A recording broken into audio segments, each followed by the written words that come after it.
Sayap militan Hamas Brigade Al-Qassam masih terus melakukan perlawanan terhadap tentara Israel. Seperti yang dilakukan pejuang Al-Qassam pada Sabtu 18 Mei 2024. Lewat saluran telegramnya, Al-Qassam membagikan detik-detik saat penembak jitunya membidik helikopter Apache milik Zionis.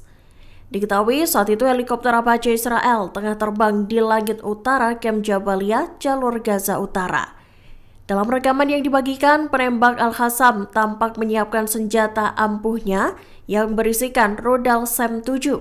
Ia kemudian menembakkan rudal tersebut ke arah helikopter yang tengah terbang itu.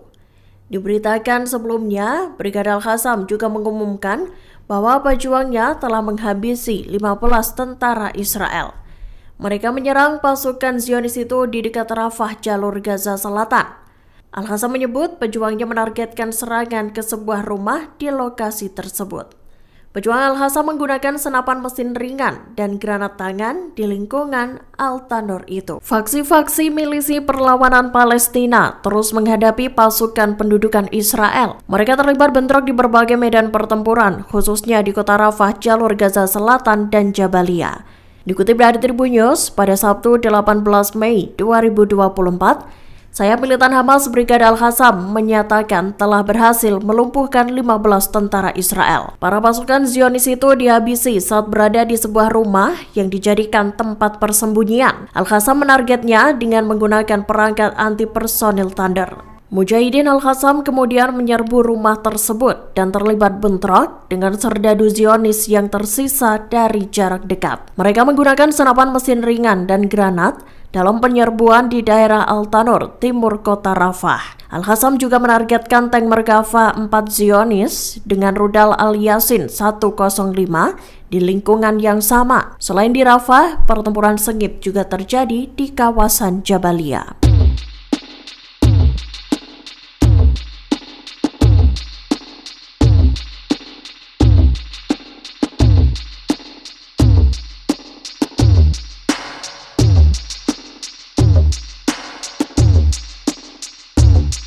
Perpecahan di tubuh pemerintahan Israel kini makin terendus publik. Media Israel pada Jumat 17 Mei 2024 melaporkan konfrontasi tajam terjadi antara Perdana Menteri Benjamin Netanyahu dan Menteri Keamanan Nasional Itamar Ben-Gvir saat rapat kabinet. Dikutip dari Tribun News, Ben-Gvir kala itu menuturkan bahwa Menteri Pertahanan Israel Yoav Gallant selalu meninggalkan sidang kabinet saat dia berpidato. Karena itulah Ben-Gvir merasa kesal dan mengalihkan pidatonya pada Netanyahu. Ia menuntut sang Perdana Menteri agar memecat Yoav Gallant selaku Menteri Pertahanan Israel. Perbedaan pendapat besar terjadi di tingkat politik Israel terkait the day after war, rencana yang harus dilakukan di Gaza selesai perang. Friksi ini terjadi antara Perdana Menteri Netanyahu dengan Yoav Gallant. Yoav Gallant diketahui menolak suara dari kubu Netanyahu yang meminta agar kendali Gaza dikelola oleh Israel secara militer. Menurut Gallant, hal tersebut akan berbahaya bagi keamanan Israel. Menteri Pertahanan Israel itu juga menyerukan agar Netanyahu mengambil keputusan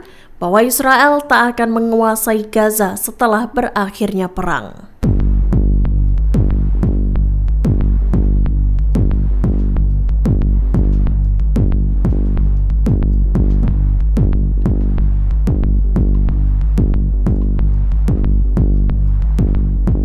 YouTuber anak-anak Miss Rachel menjadi sasaran kebencian netizen pro-Israel. Hal itu lantaran niat baiknya untuk menggalang dana bagi korban perang. Dikutip dari Tribun News, Miss Rachel dikenal dengan konten-kontennya yang menarik dan edukatif untuk anak-anak. Baru-baru ini wanita asal Amerika Serikat itu menggalang dana untuk anak-anak yang berada di zona konflik termasuk Gaza. Hal itu disampaikan Miss Rachel lewat unggahan Instagramnya. Miss Rachel mengatakan bahwa dirinya akan membuat video dan uang yang terkumpul akan disalurkan untuk anak-anak yang berada di daerah konflik. Video tersebut akan dibuat khusus untuk anak-anak di Gaza, Sudan, Republik Demokratik Kongo, dan Ukraina.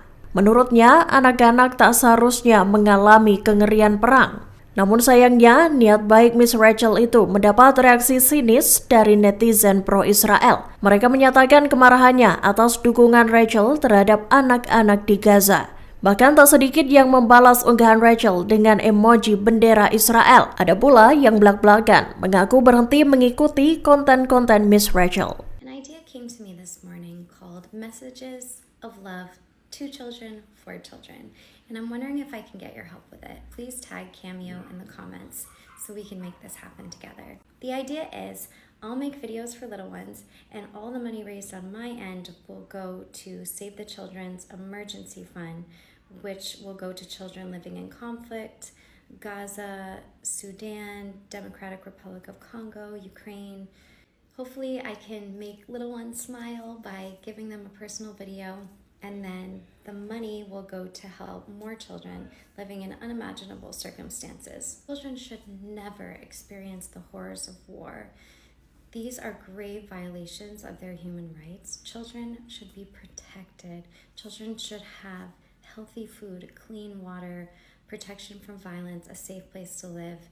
My heart is completely broken. Anggota Kabinet Perang Israel mengancam akan mengundurkan diri dari pemerintahan Perdana Menteri Israel Benjamin Netanyahu. Hal itu bakal dilakukan jika Netanyahu tak mengadopsi rencana baru pasca perang di Gaza. Ancaman ini disampaikan anggota Kabinet Perang Israel Benny Gantz pada Sabtu 18 Mei 2024. Dikutip dari Tribun News, tindakan Benny Gantz itu meningkatkan perpecahan dalam kabinet Israel. Pasalnya, Israel belum mencapai tujuannya untuk menumpas militan Hamas dan membawa pulang para sandera. Sebagai informasi, Benny Gantz adalah saingan politik lama Benjamin Netanyahu. Saat ini, Gantz diketahui menetapkan 6 poin rencana yang mencakup kembalinya sandera, mengakhiri kekuasaan Hamas, demilitarisasi Gaza, dan membentuk pemerintahan internasional untuk urusan sipil. Rencana Gantz tersebut juga mendukung upaya normalisasi hubungan dengan Arab Saudi. Gantz mengancam jika rancangan undang-undang tersebut tidak diadopsi pada 8 Juni 2024 mendatang, maka ia akan mundur dari kabinet Netanyahu.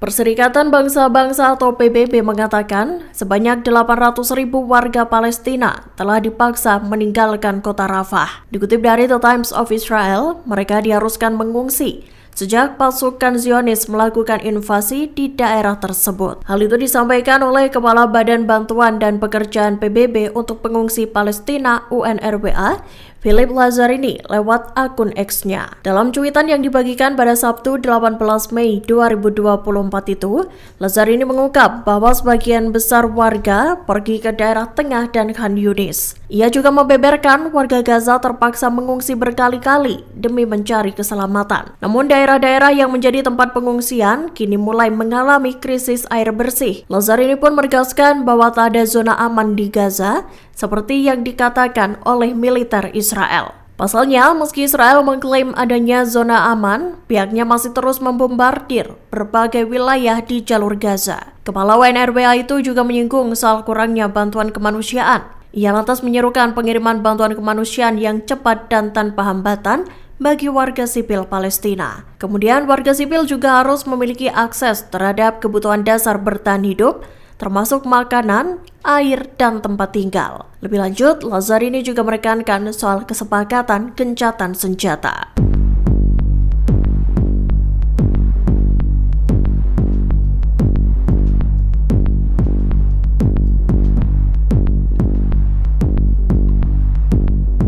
Download Tribun X sekarang, menghadirkan lokal menjadi Indonesia.